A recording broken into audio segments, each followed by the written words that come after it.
The small SUV segment is one of the most surging on the whole automotive market, and one of them is the Peugeot 2008, which has now been updated.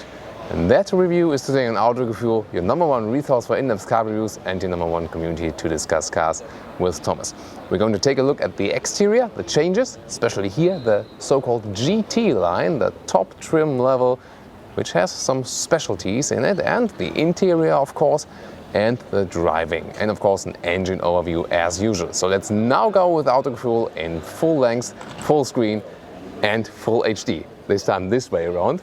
It doesn't matter. Let's go now.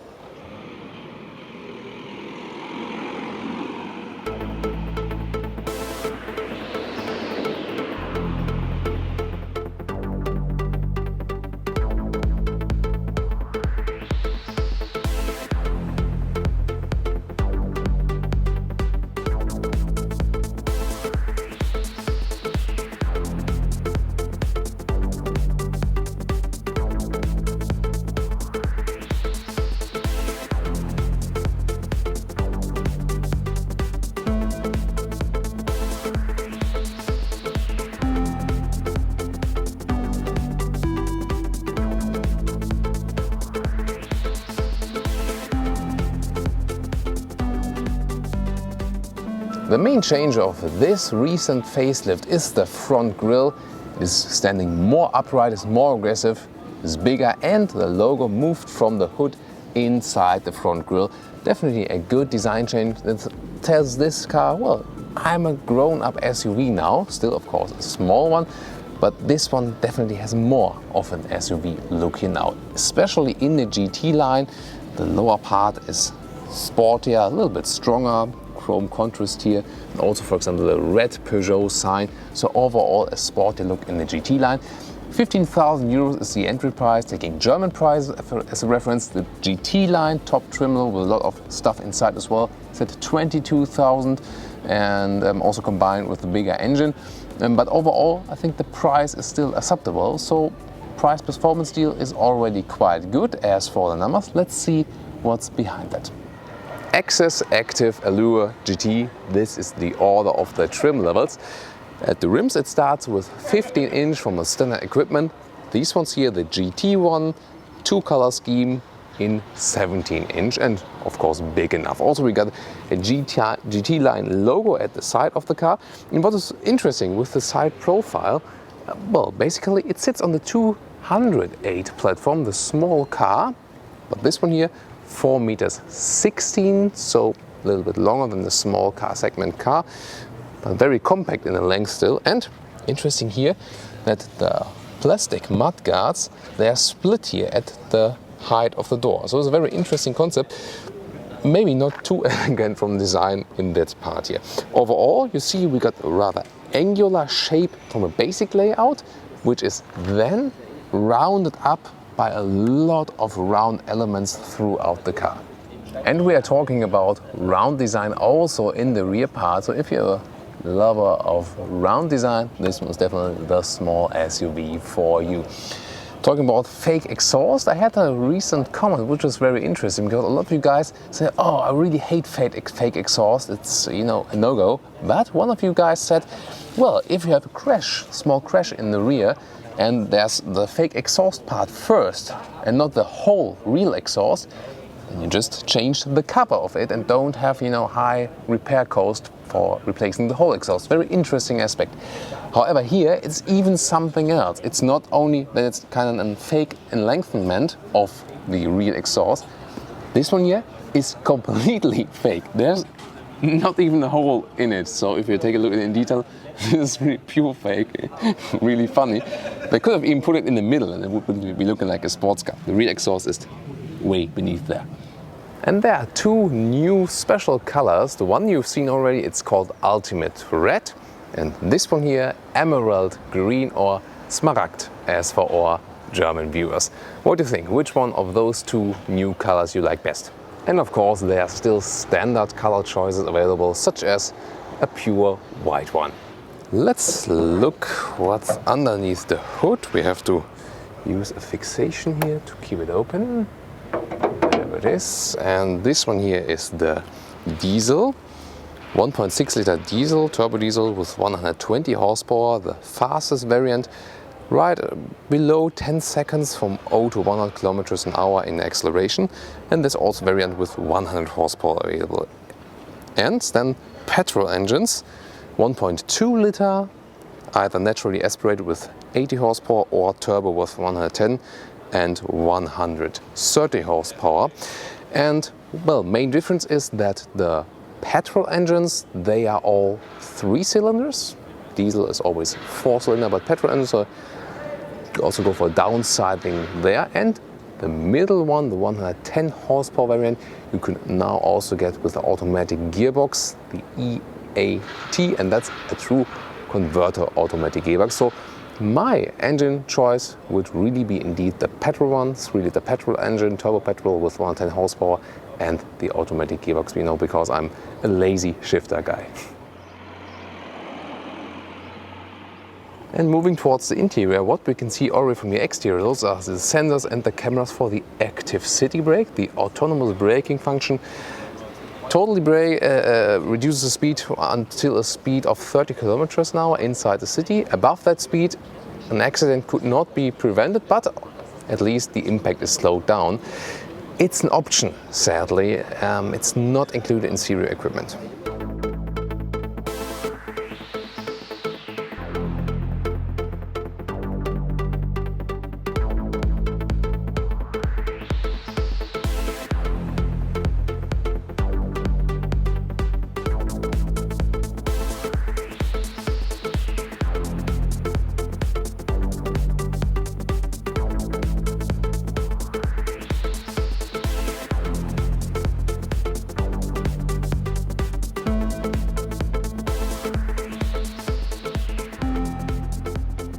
This is the car key.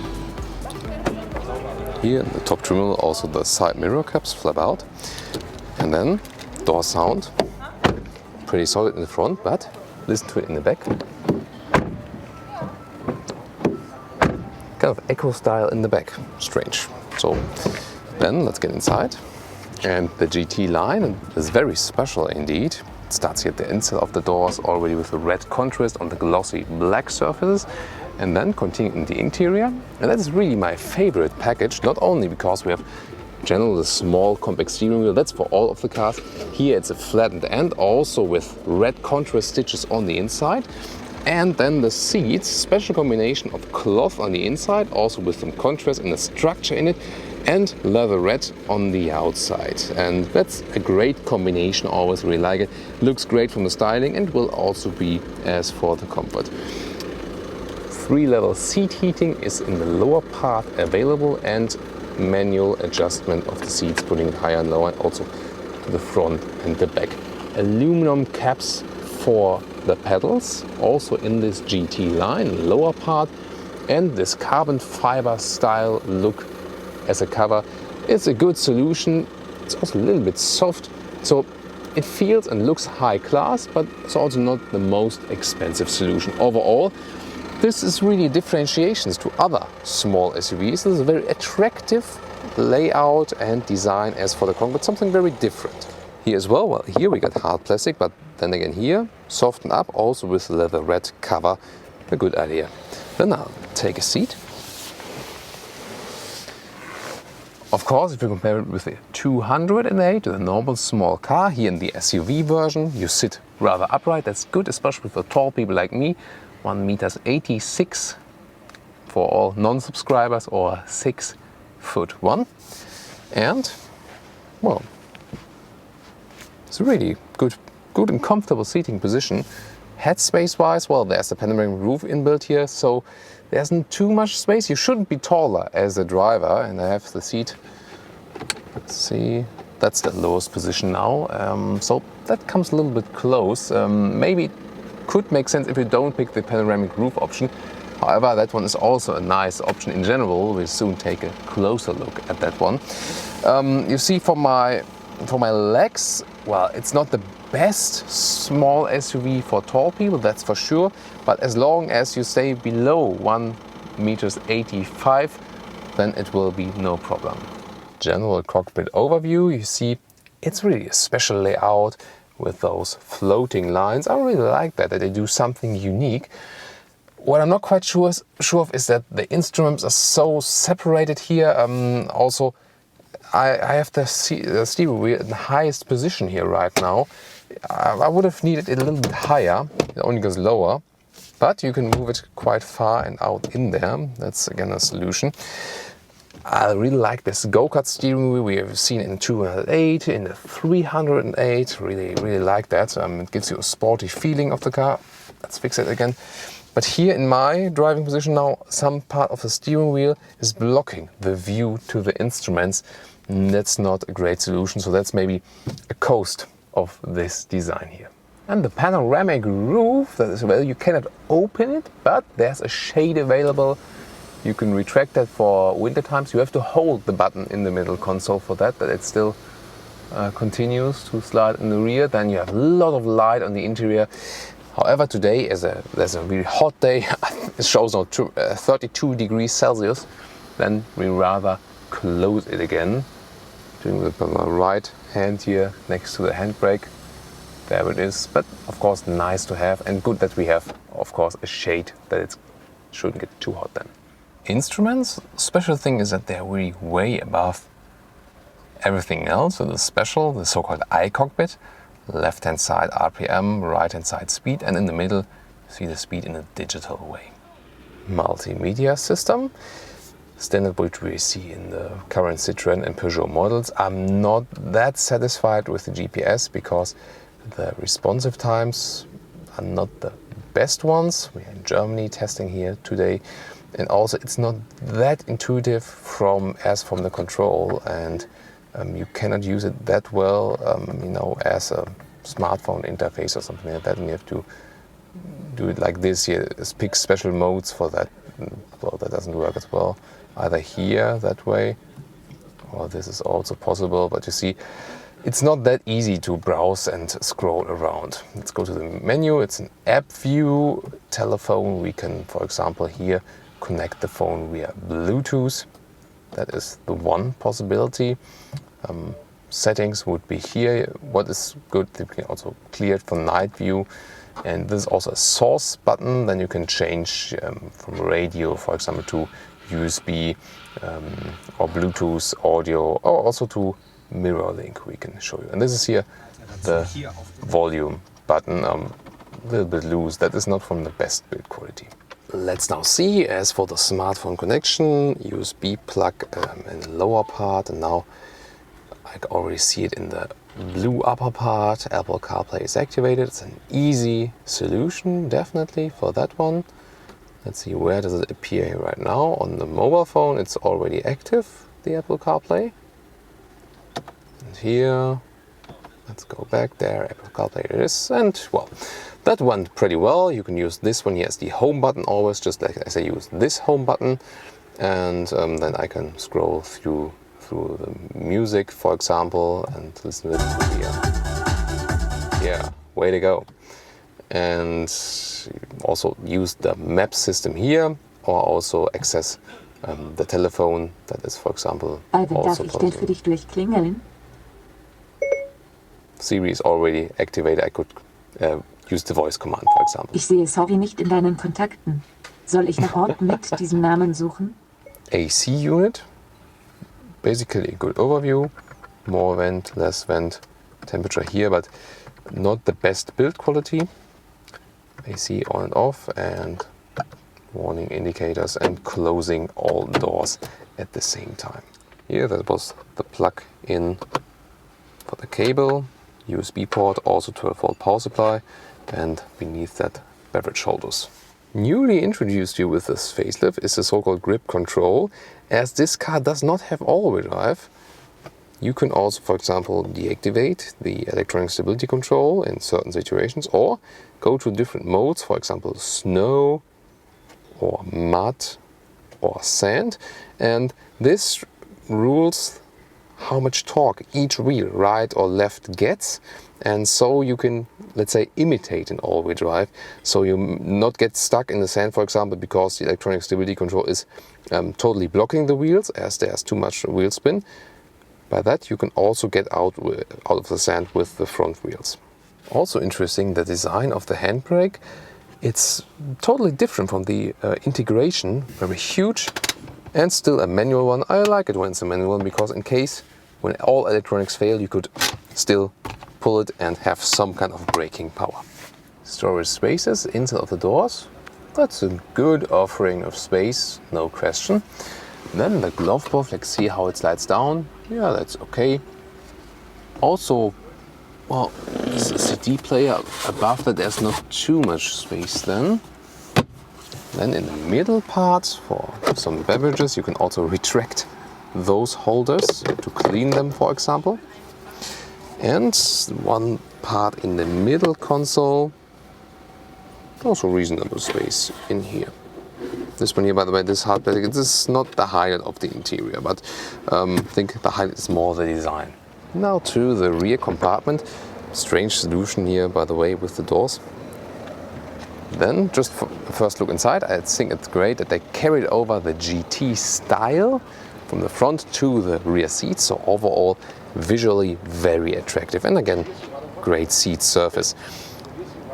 Now I'm looking forward because, I mean, in a small car, in a normal small car, hardly any space for tall people in the back. And I have the front seat as I would be driving as a tall driver. You see, hitting the knees to the seat. If there would be a smaller driver, then it would work better. But it's of course better as for the space offering than, for example, in the normal small car segment. This one is really a very small SUV. Recently we've also had the Honda HR-V. That one had more space in the rear, but it's also a little bit bigger, the car. But still I would say, well, there should be also competitors. Doesn't always matter, you know, if it's like a little bit longer, a little bit shorter, because people also think about some other cars maybe. Head space also with panoramic roof.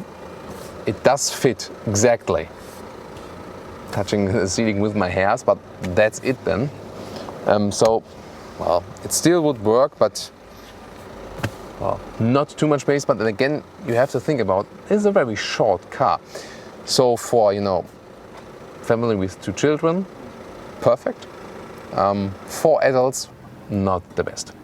The rear windows, I think the reason is that the door is not that straight. It's, you know, has this round form.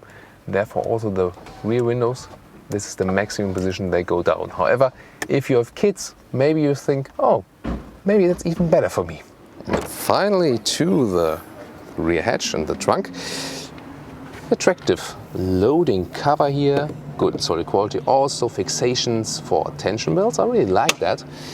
The cover of the trunk is a little bit weird and wobbly, and I'm not sure what to think about that. Well, that's the way you can pull it out and have a better view. You see also a lot of space is being wasted. Well, there's a part of sound system hidden here, but you see the car from design here. Use a lot of space on the outside, so there's not too much space left on the inside. However, of course, more space in a normal small car. We can also flip the seats from here and also from the passenger compartment. See it right here, for example. Flip it here and there, and then it's a relatively even loading area, and well, that is good offering of space. Now again, a good idea to have more fixations, possibilities of tension belts right here at the back part of the seats. And let's see what we can do with the very front seat. That is also interesting, because can we flip it down? Is it possible? Let's see it here on the side. That would be a good test. No, it's not possible. You can just go to the back. That's all the way it is possible. Other possibility would be to slide it forward to the maximum point, and that's it then here for the loading area. Bienvenue chez our test drive. As I said earlier, this one here is the diesel with 120 horsepower. Manual gearbox it is. And one of the first thing I'll do is approaching a dead end and see how we can ease around the car, because that's also an important part of it. The first thing you'll notice when driving is definitely this cockpit, this special cockpit, and the very small steering wheel. and it feels really, really handy. I like it, and I also like it in the 208 and in the 308. It really has this go-kart style, and the steering input is also very direct for an SUV. I like that as well. It's not only that it helps you in sporty driving, it also helps you just in city driving. It's really a nice go-kart feeling, and also very easy to steer. So that is really a good advantage. And here now at that end, I'm saying, oh, what can I do? And it's really narrow, and let's see how the car behaves. You see, it's so easy to turn the steering wheel, then now reverse gear. I also have the rear view camera, as you can see here, optionally available or in the higher trim levels. And then I can see how I can approach. And the acoustic warning is in there as well. See, I can really come very close, directly steer it, then steering wheel to the other side again. So of course there would have been a better way now to do it, but I want to really stress how you can ease around the car very well. And it doesn't need any effort to browse that steering wheel around, and that is one of the big advantages of this small SUV. It's great as for the size for the city, definitely. And now, for example, also very typical for Germany, speed bumps on the road, and those is also better to have an SUV. A little bit more ground clearance and you can't hit them that much. Also gives you a little bit more comfort when going over them. So traffic means also standing still at traffic lights, of course, but it's really focused on the city SUV style. Therefore, it also does not have the all-wheel drive. I explained earlier with this new grip control. When could you use it? I had the situation with the Honda HR-V lately, where there was a parking lot with some gravel on the ground, and I was going like in a corner that was going up a little bit up, a little small hill, and then the front wheels lost traction and they were just turning and they had to move back again. Maybe this vehicle could prevent it. We don't have an off-road party today, as we're just in the city with this test drive, but that could theoretically work. There it is now. And so for those situations you have this electronic control of both single wheels, that then the traction can be optimized. So also a good idea maybe to get some off-road features to a car that is generally not that off-road capable from the general concept. The diesel engine is the strongest one. As for the acceleration for this engine, and this also has the turbo, and so definitely also enough even for the motorway. That's also perfectly fine. As for the sound, you do hear it's diesel, but as long as you stay in the rather normal and lower RPMs, it's not that loud in general. Sound insulation we have surely experienced better with some other cars, but I wouldn't say at all it's any bad. So in general I feel comfortable and silent in here. One of the bad things is of course the upright seating position. That's the basic difference all to the 208. The 208 feels sportier as a normal small car. This one here as the small SUV feels more comfortable, and especially for me as a tall driver, this really adds to a long-term relaxed feeling when driving as well. But from the general cockpit overview and how I sit in this car, I do feel that it's not optimized for tall people. I feel a little bit displaced here. I feel like being an elephant in miniature land or something like that. Not very extremely, but just a slice, It still works, but if you're above 190, then it would be probably a little bit weird.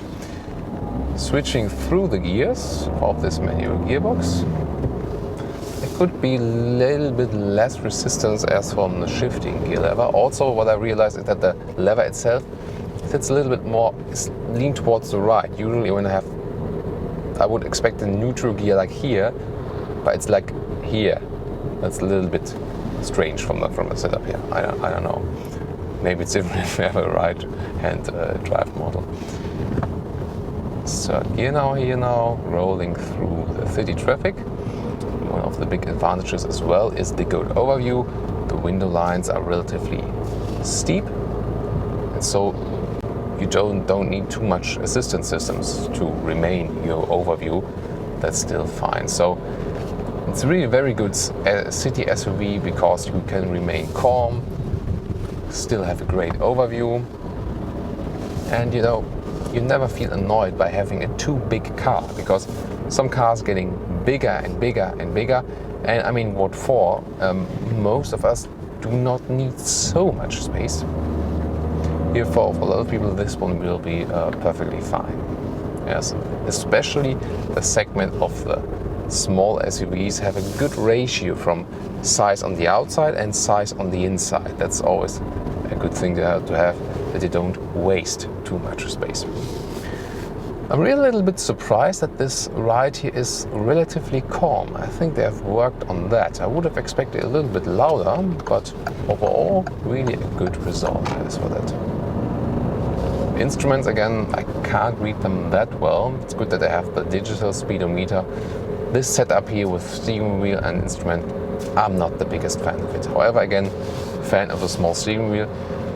This brings a little bit of joy in every daily ride, and it's hard to describe, but it somehow makes you smile, somehow makes you feel good, because it reminds you of playing, of being a child and going in a go-kart, and that's a very good good aspect in general.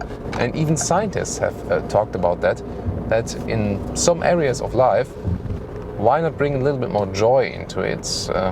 I've heard in some there's a scientist at Mercedes, looking at future stuff, and they also heard that there are some concepts, for example, to spice up traffic signs, to make traffic signs funnier and more joyful, with the result that you feel better when obeying the rules. Then very interesting aspects here, definitely. And here, in this case, it's you don't have a sporty car, but you have a very sporty steering wheel. And on the one hand, you could say, well, this doesn't really mix.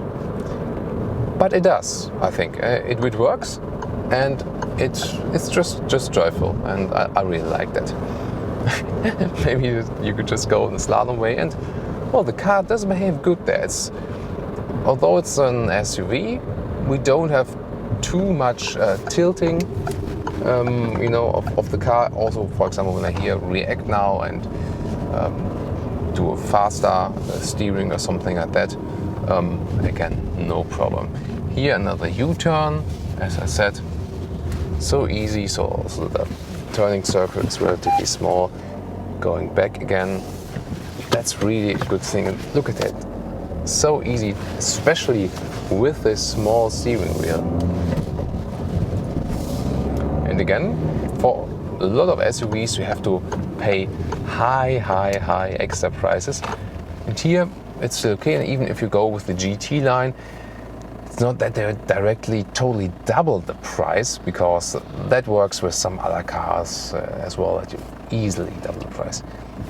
Here now, when we are in neutral gears, there's some rattling sound coming from somewhere. Not sure which part it is, but some part does rattle here when we are in neutral gear. Let's see when it goes away when I accelerate just a little bit. Now it's gone again. Strange, but overall I think the diesel is well isolated, not too bad. Let's maybe turn up the power here a little bit more when we accelerate from the traffic light, also doing a corner and accelerating at the same time. Let's see. There you hear the diesel. But I feel the turbo setting in. Oh, and there's even so much power on the front wheels that the steering gets, a little bit drawn by the front wheels. You always feel when you have a lot of power and you have a front-wheel drive car, then it also can have an impact on the front steering. And the Peugeot Citroën diesels in general, they are usually quite good. As for the consumption, if you really want to push the issue, then you can do some good fuel saving stuff. We've tested it, for example, with the Citroën Cactus. There's also a special fuel saving episode in that one. And as a rule, when you look at the official figures for consumption, just add in general 2 liters to this combined official consumption, and then you mostly have the real figure, because not in every review we had the car for a longer time and can really say, you know, okay, this is the true consumption. If we couldn't say, we just wouldn't just invent it. But this rule here with the 2 liters plus to the official figure, this rule we have proven a lot of times that it really works. And so you can, of course not always, but generally you can really trust in it. And one more short Autobahn part here for our driving review, and then we'll close the stages. See, now I'm in the 3rd gear. Back to 2nd. Come on. So 42nd gear now, and that's now hammer throttle. 60, 70, 3rd gear now, 80. Maybe see on camera 100. So I mean, that's totally okay. If you especially need the Autobahn power, then the diesel is a good choice in general. But you also know that I'm not the biggest diesel fan. So, and I also seek the automatic gearbox, the true converter gearbox. Therefore, I would rather go for the petrol engine, because this car will rather predominantly be used in the normal city driving. Let's see. 3rd gear again, excellent. I have to wait a little bit. Now in front of this Range Rover. 100, 120. And now in the 5th gear, we even have a 6th gear. And that is just for fuel saving. There's no more acceleration, well, possible here then. And the sound installation is still quite okay. You might also hear it on camera. So until 120, it's surely okay. So now Autobahn for 100 again, go to the right lane. A little bit slower. Now approaching a tunnel. Yeah, now when some huge vehicles are overtaking us, it's getting a little bit louder. Here now in a tunnel, it's also always a good test, because in a tunnel it gets really loud. That stresses the insulation of the car, and there we also hear that it's getting louder. There are other brands that are better in this case. Let's get off the motorway again. Nice also with the illumination red around the instruments. It's always great to see how the car looks at night as well. And as we're usually doing the reviews at day, going through tunnels is also a good way to see this part here. So overall, I think we got a good impression here from the driving. It's a very versatile car and also very easy to drive in general. And if we also compare it, recent Peugeot and Citroën models, so for the general corporation, I think that Peugeot is onto something. The recent vehicles had a better impression, although they share a lot of technologies, usually had a better impression of the Peugeot than of the Citroën vehicles. That's also an interesting finding. So we'll switch it around, go another one on the Autobahn.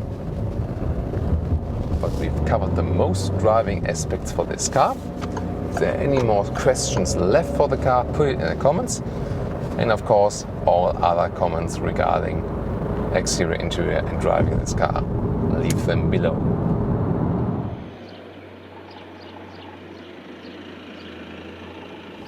And now the conclusion, Peugeot 2008 facelift. I think the redesign here in the front makes it now a stronger small SUV. In general, there's a round layout to its design if you like it.